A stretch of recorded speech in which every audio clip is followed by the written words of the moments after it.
Start video.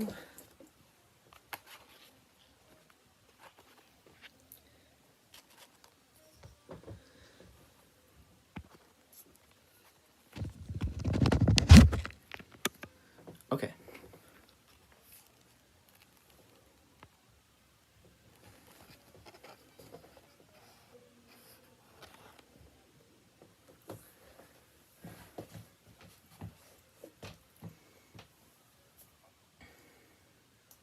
Despite the strong force the Turkish government had on the Armenians, there were many people who refused to comply with those Turks during this time.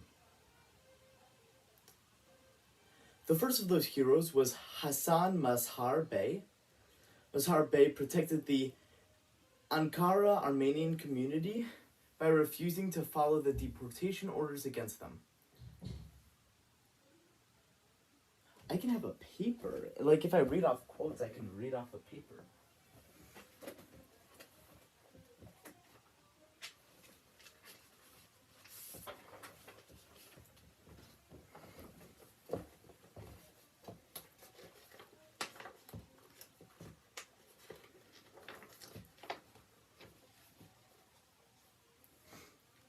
How visible is the paper?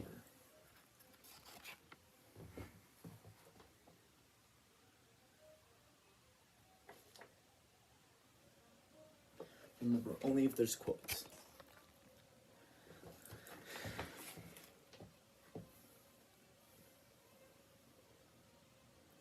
He said, and I quote, "I am a vali, not a bandit. I cannot do this. Let someone else come and sit in my chair to carry out these orders." Mazhar Bey then was removed from his office post August 1950. Mazhar Bey was then removed from his office post in August 1915. That was the first hero. Second hero.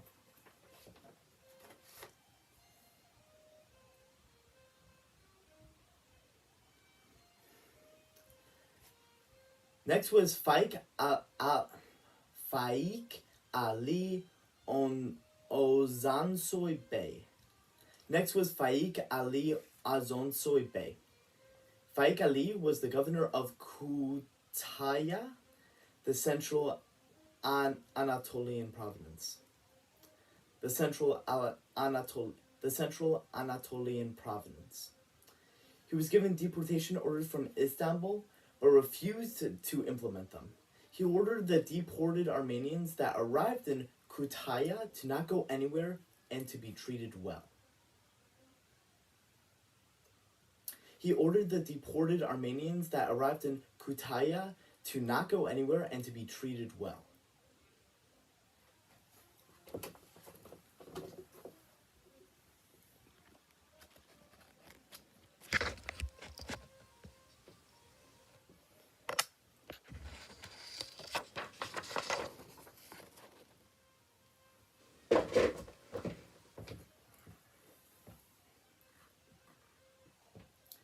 Faik Ali was summoned to Istanbul to explain his subordination. While he was gone, the police chief of Kütahya, Kemal Bey, took the opportunity to threaten local Armenians to convert. While he was gone, the police chief of Kütahya, Kemal Bey, took the opportunity to threaten local Armenians to convert their religion to Islam or be deported. Most Armenians converted, and when Faik Ali returned to Kütahya, he was enraged by Kemal. Kemal was removed from his post. Faik Ali then asked the Armenians if they still wanted to convert to Islam, and all but one remained Christian. Faik was never removed from his post and protected the Armenian population of Kütahya, except for the one who converted to Islam, who was deported. Nice job, Adam, nice job. Last hero.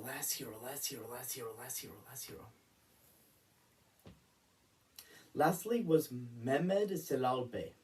Celal was the governor of the Ottoman Valayet.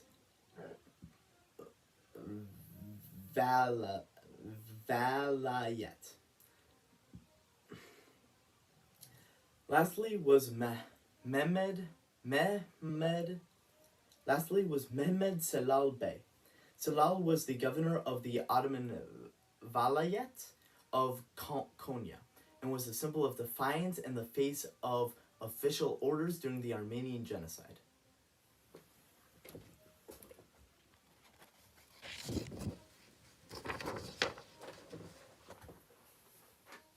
going to have a quote soon. Yeah, I'll set this down here. Konya was an area of deportation of Armenians from the Western Ottoman towns who got sent on death message. Konya was an area of deportation of Armenians from the Western Ottoman town. Konya was an area of deportation of Armenians from the Western Ottoman towns who get sent on death marches to the Syrian deserts. When Celal was in power, he saved thousands of Armenians from deportation. At the beginning of World War I, he was the governor of Aleppo, and when the Armenian deportation began, he assumed it was just temporary measures as a result of the war. As he said in his memoirs, this is a quote. Okay. As he said in his memoirs, I never imagined that any government could take upon itself to annihilate its own citizens in this manner, in effect destroying its human capital, which must be seen as the country's greatest treasure. It took a while for Celal to figure out that deportations of Armenians were meant for... It took a while for Celal to figure out that deportations of Armenians were meant to exterminate them, and once he knew it was not temporary, he requested funds to build homes for Armenians. He requested funds to build homes for Armenians to settle in. Terrified looks from everyone in the room, but...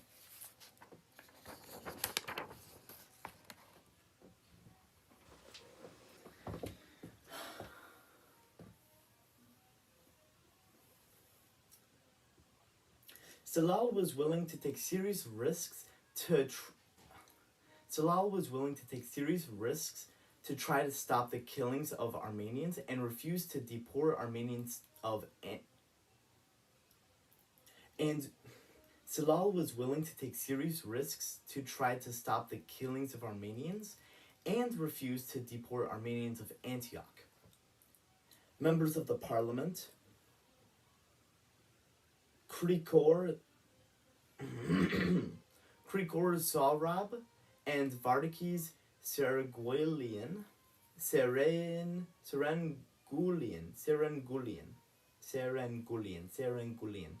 members of the parliament, Krikor Zorhab and Vardakis Serengulian, were sent to Diyarbakir for a trial, but Celal arranged for them to stay in Aleppo. As said in his memoirs, I could not send them to death with my own hands. I wrote to Istanbul asking that they would be allowed to stay in Aleppo. I didn't receive any answer, but I promised them that I will not let them go while I'm in Aleppo, and I kept my word. Once Celal left, Zorhab and Vardakis were dispatched and murdered before they went to Diyarbakir. Celal stated in his personal letter to the Minister of the Interior, Talat, working toward the destruction of Armenians will be a loss for the country, which will be impossible to compensate for ages. If all our enemies of the world came together and pondered for months the best way to harm us, they couldn't imagine a greater evil.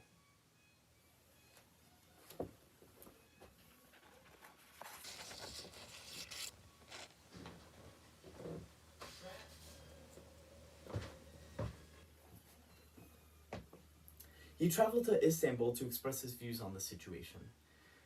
He shared concerns of the fate of the Armenians, as well as orders he received with the United States and Italian councils in Aleppo, asking to convey the seriousness of the situation to their governments, and to use the influence they had at the Sublime Porte to prevent the massacres from continuing.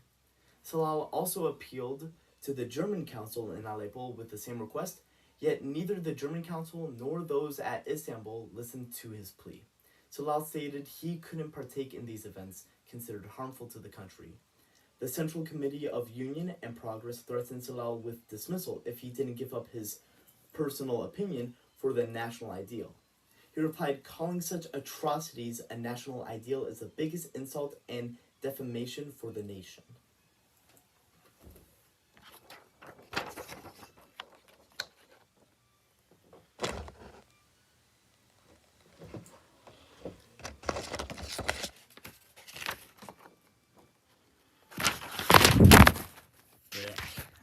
I dropped the school session device.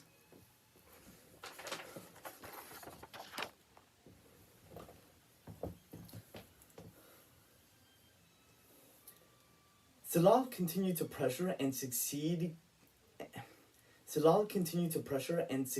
to keep nearly 30,000 Armenians in Konya.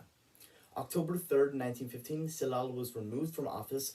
Then the deportation of 10,000 Armenians to Konya was reported by local authorities within 3 days. In November 1919, Salal was appointed governor of Adana of French control. Then after he was appointed to mayor of Istanbul from July 1921 to March 1922. He has stated to negotiates, it is not possible to deny or twist the question. The goal was extermination, and they were exterminated.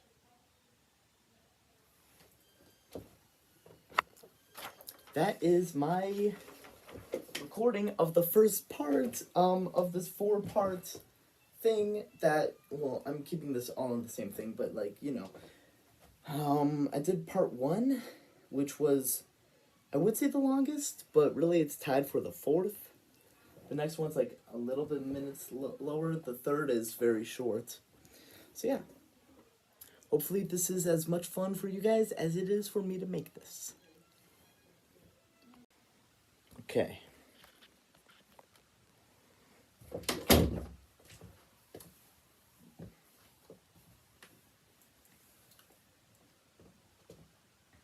The world has reacted to and tried to resolve the genocide aftermath.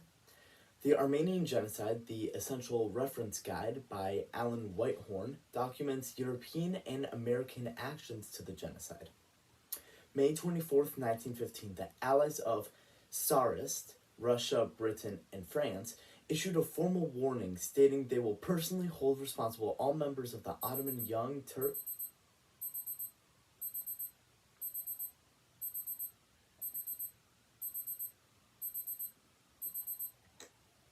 May 24th, 1915, the allies of Tsarist.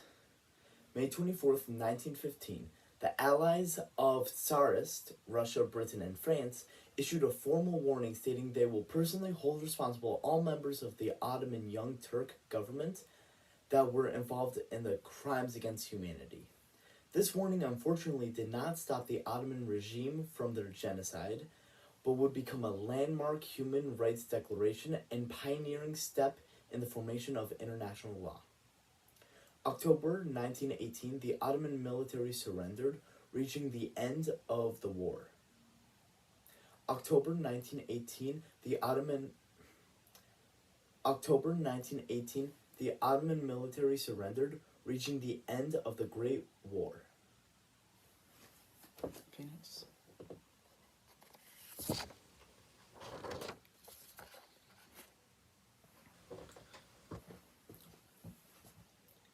The end of the First World War brought hope of an... Oh, frick. It's buckling.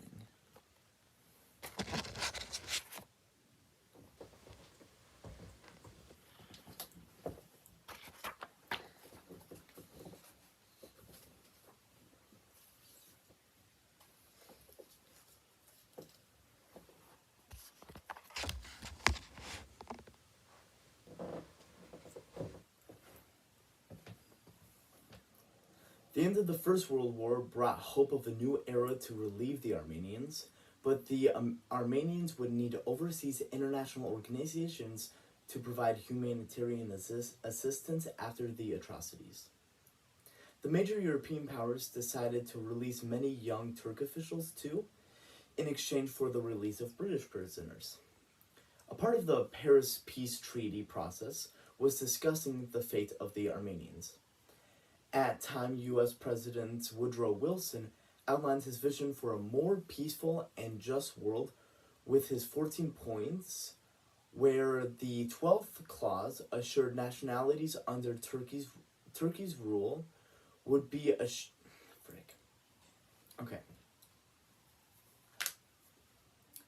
At time, United States President Woodrow Wilson outlined his vision for a more peaceful and just world with his 14 points, where the 12th clause assured nationalities under Turkey's rule would be assured of security of life and autonomous development.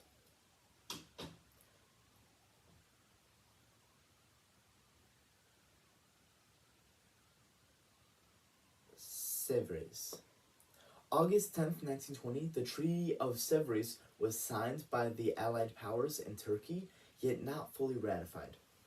This treaty was to address the injustices, the crimes against humanity,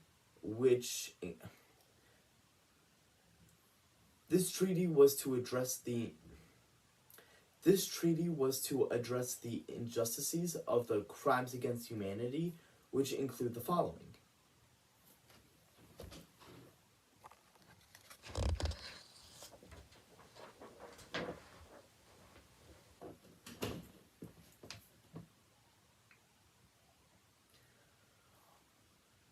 Article 142 resolved the issue of forced religion conversions, massacres, and disappearances. Article 144 examined properties taken during the events and properties of those who died or disappeared. Article 145 plans to provide democratic representation for the minorities in a post-World War I Turkish nation. Article 228 tells Turkey to fill out documents for the prosecution of offenders. And finally, Article 230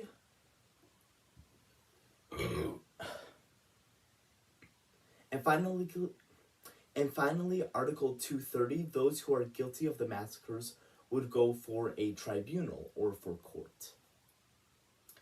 They mention a clean way to resolve many issues is an independent Armenian nation that will house refugees and orphans.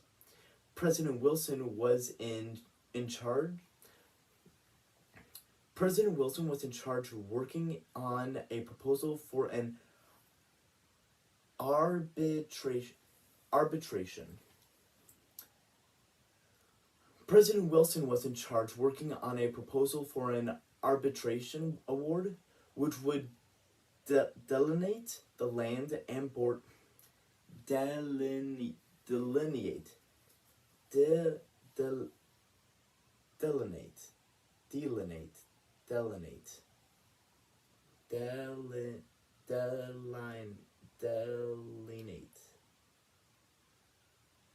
delineate which would delineate the land and borders for a new, stable, and viable Armenian homeland. Let's repeat that again. President Wilson was in charge working on a proposal for the arbitration. President Wilson was in charge working on a proposal for an arbitration. President Wilson was in charge on working. President Wilson was in charge working on a proposal for an arbitration award, which would delineate the land and borders for a new, stable, and viable Armenian homeland.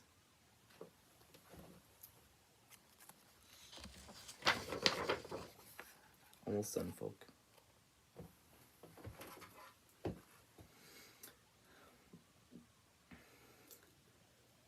This report was completed November 22nd, 1920, but the plan was stillborn, or was This report was completed November 22nd, 1920, but was stillborn or was not fully developed. On the other hand, Turkish nationalism would reawaken. Mustafa Kemal later Ataturk. On the other hand, Turkish nationalism would reawaken. Mustafa Kemal, later called Ataturk. On the other hand, Turkish nationalism would reawaken. Mustafa Kemal, later called Ataturk, the Turkish nationalist military hero of Gallipoli, opposed treaties that would weaken the Ottoman Empire.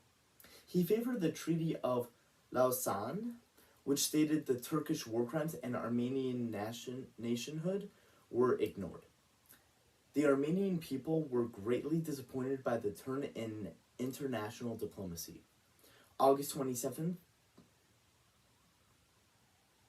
1939, Nazi dictator Adolf Hitler declared in a speech, "Who today, after all, speaks of the annihilation of the Armenians?" Hitler believed if there was an aggressive imperialistic war, he could get away with mass genocide. One more page, folk.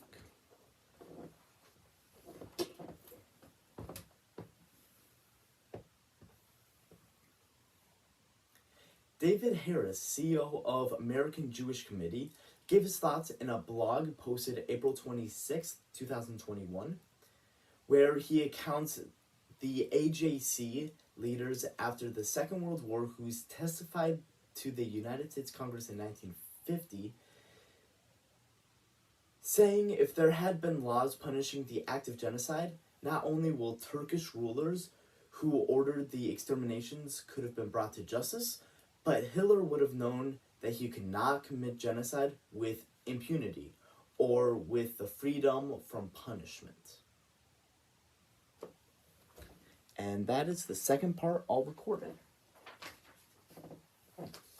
I will now record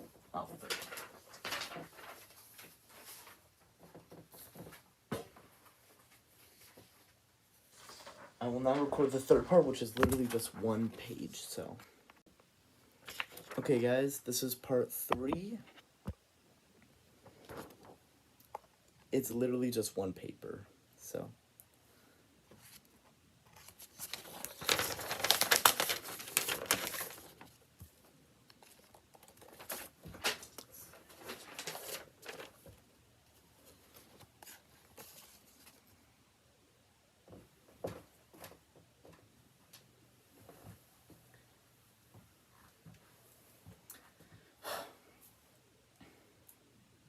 Despite the reactions to the atrocities, there has been a lasting effect on the genocide to this day. David Harris, in his aforementioned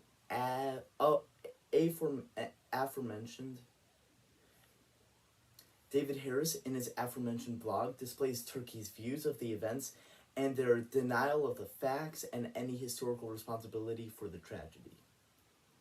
He states how important it is to name these events a genocide.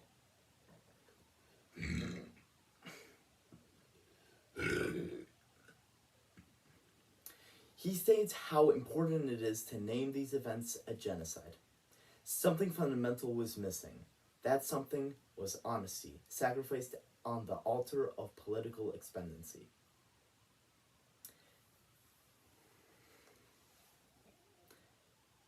David recounts on a call asking why he and the American Jewish Committee were so active on commenting on the Armenian genocide and David recounts on a call asking why he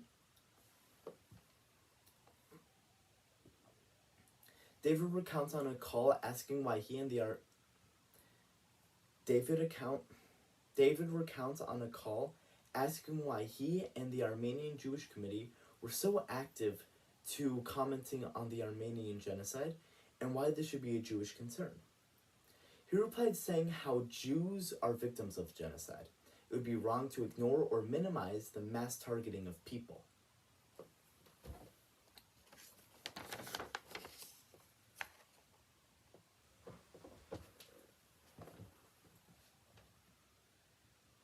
that victims of genocide must stand up for one another and educate next generations on man's capacity for inhumanity and be warnings for future crimes against humanity. David exclaims, if we allow Turkey to ignore and whitewash history, trouble can come from the acting.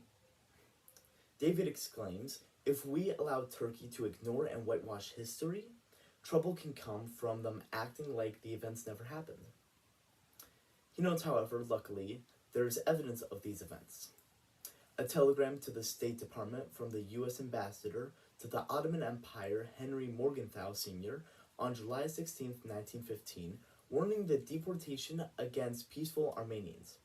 A campaign of race extermination is in progress under a pretext of reprisal against rebellion.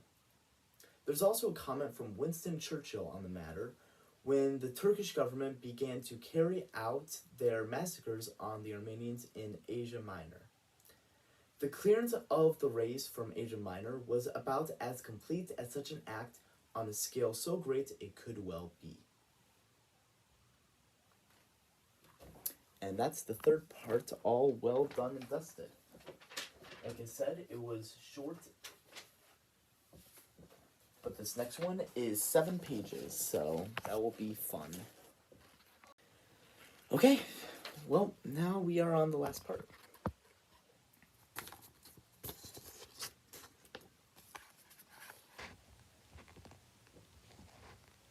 Should use a binder clip. Bring the binder clip up. In case it's needed, and then I can fidget with it.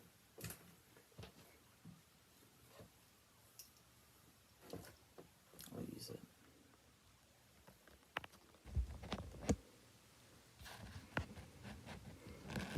I should have done single-sided paper.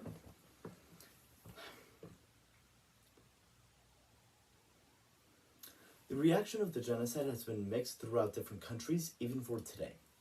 In 1941, seeking to describe the German atrocities during World War II, Winston Churchill said, "We are in the presence of a crime without a name." The AJC took inspiration from Raphael Lemkin, Polish Jew and lawyer, who coined the term genocide when creating a word that had not previously existed in international vocabulary, and took inspiration from the Armenian genocide and the Holocaust. Raphael was also a driving force for the drafting and adaptation of the Genocide Convention by United Nations members. Raphael was also a driving force for the drafting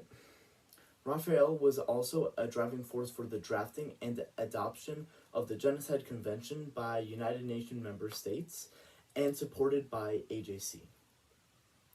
As of this time, the term genocide was formed, the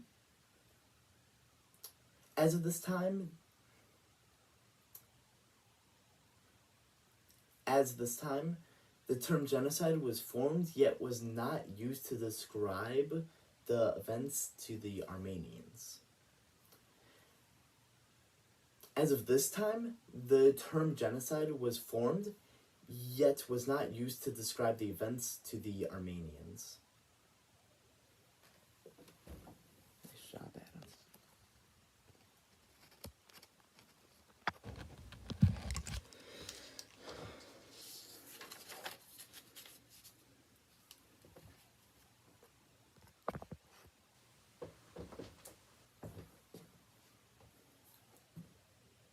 December 12th, 2019, the United States Senate expressed how it is U.S. policy to commemorate the Armenian genocide through official recognition and remembrance. This resolution states it is U.S. policy to 1. Commemorate the Armenian genocide done by the Ottoman Empire from 1915 to 1923. 2. Reject efforts to deny the existence of the Armenian genocide or any genocide. And 3. Encourage education and public understanding about the Armenian genocide. While the Senate recognizes these events as a genocide, the then President Donald Trump mentions the events as 1.5 million Armenians deported, massacred, or marched to their deaths by rule of the Ottoman Empire. He never called it a genocide. Why? Previous American presidents, too, have prevented stating these events as a genocide.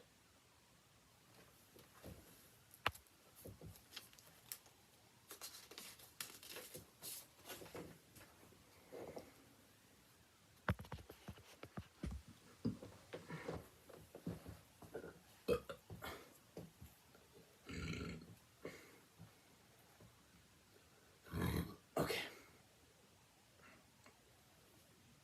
The then President Bill Clinton wrote a letter to the then President Bill Clinton wrote a letter to the then Speaker Then President Bill Clinton wrote a letter to the then House Speaker Dennis Hastert saying, "We have significant interest in this troubled region of the world.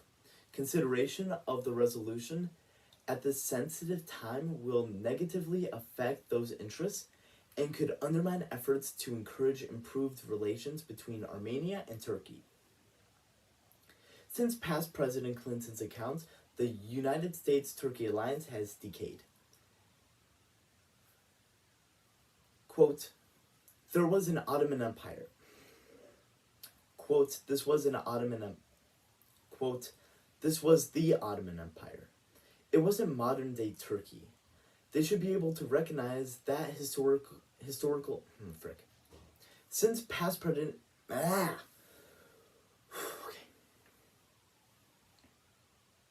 Since past President Clinton's account, the United States-Turkey alliance has decayed. This was the Ottoman Empire. It was not modern-day Turkey. They should be able to recognize that historical fact and move on, but they're unwilling to do so," said Senator Robert Menendez. When the United States House honored and noted these events as a genocide, the Turkish President Recep Tayyip Erdogan noted the vote as worthless. More than that, Mr. Erdogan described it as the biggest insult to Turkish people as the vote happened on Turkey's National Day.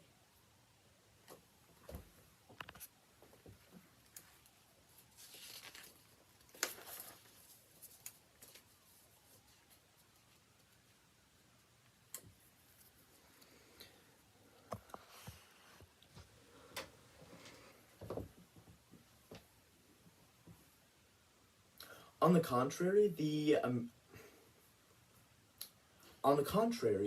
the Armenian Prime Minister Nikol Pashinyan praised the vote as a bold step towards serving truth and historical justice. The United States House votes resulted in 405 to 11 in favor. House Speaker Nancy Pelosi joined her colleagues, quote, "in solemn remembrance of one of the greatest atrocities of the 20th century." The then presidential candidate Joe Biden tweeted, "By acknowledging this genocide, we honor the memory of its victims and vow never again." The chairman of the House Intelligence Committee, Adam Schiff, whose California district is home to a large Armenian American population, tweeted, quote, The chairman of the House Intelligence Committee, Adam Schiff, whose California district is home to a large Armenian American population, tweeted, quote, "The House just voted to recognize the Armenian genocide. A vote I fought for. The chairman of the House Intelligence Committee, Adam Schiff, whose California district is home to a large Armenian American population, tweeted, quote, "The House just voted to recognize the Armenian genocide, a vote I fought for 19 years to make possible that tens of thousands of Armenian American constituents have waited decades to see. We will not be party to genocide denial. We will not be silent. We will never forget."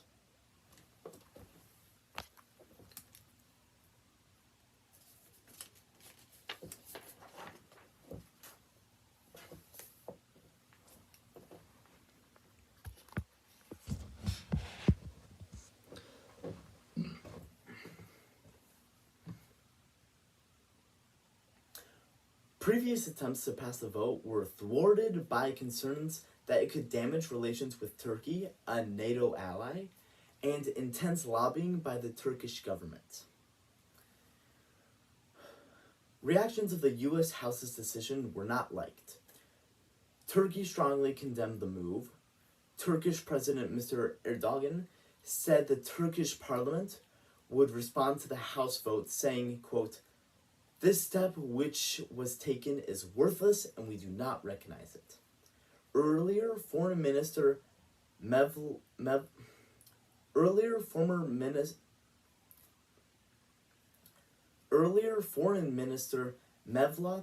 Cavusoglu called the House vote null and void and was revenge for the offensive in Syria.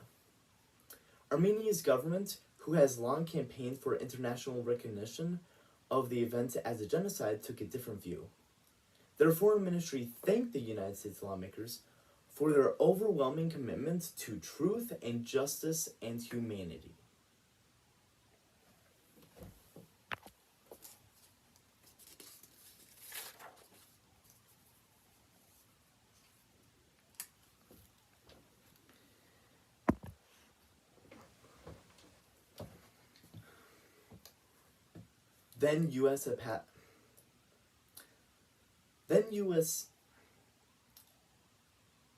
Then United States Ambassador to Turkey David Satterfield was then summoned by the Turkish foreign minister over the matter whether or not genocide was the question. Then United States Ambassador to Turkey David Satterfield was summoned by the Turkish foreign minister over the matter whether or not the genocide was the question centered on the vote. Was the question centered on the vote?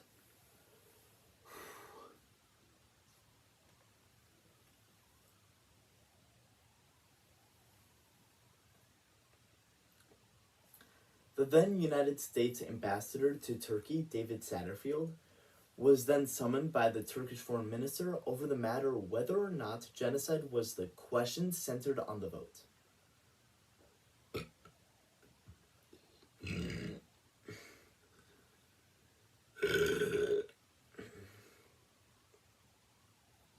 Many historians,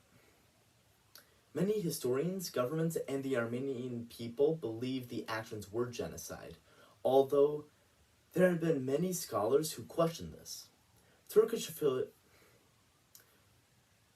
officials accept the fact that atrocities were committed, but argue that no systematic attempt to destroy the Christian Armenian people. Turkish officials accept the fact that atrocities were committed, but argue that no systematic attempt to destroy the Christian Armenian people.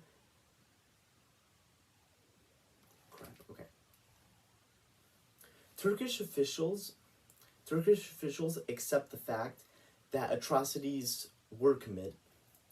Turkish officials accept the fact that atrocities were committed, but argue that no systematic attempt to destroy the Christian Armenian people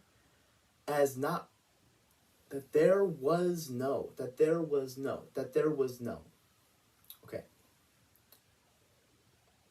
Turkish officials accept the fact that atrocities were committed, but argue there was no systematic attempt to destroy the Christian Armenian people, as not only Christian Armenian people died, but also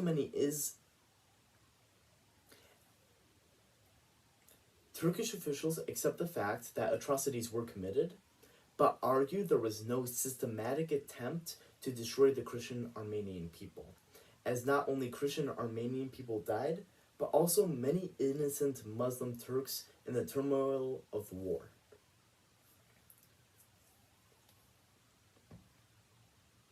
April 24th, 2021, then President Joe Biden, on Armenian Remembrance Day, gave a statement recognizing the Armenian genocide, giving details of the Armenian people, their deportation and deaths, and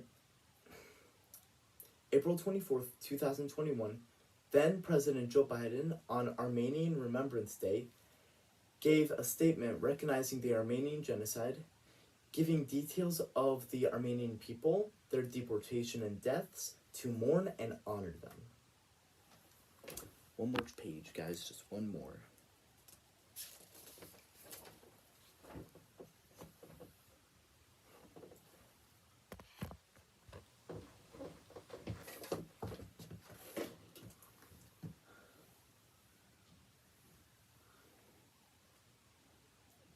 David Harris points this out, hoping Israel joins the countries that classified those events as the Armenian genocide. Turkey, however, has threatened Israeli and Jewish interests, even in Whitehorn's novel, The Turkish... David Harris points this out, hoping Israel joins the countries that classified those events as the Armenian genocide. Turkey, however, has threatened Israeli and Jewish interests. Even in Whitehorn's novel, the Turkish nation has threatened and acted... Even in Whitehorn's novel, the Turkish nation has threatened and acted against governments who recognize the Armenian genocide. David states, however, with the memory of the Holocaust, Israel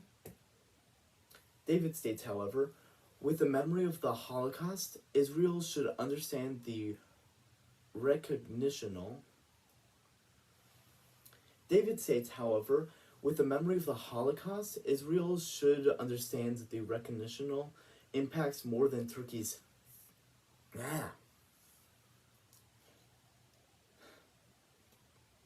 David states, however, with the memory of the Holocaust, Israel should understand the recognitional impacts more than Turkey's thuggish behavior. Winston Churchill even said in 1940, "A nation that forgets its past has no future."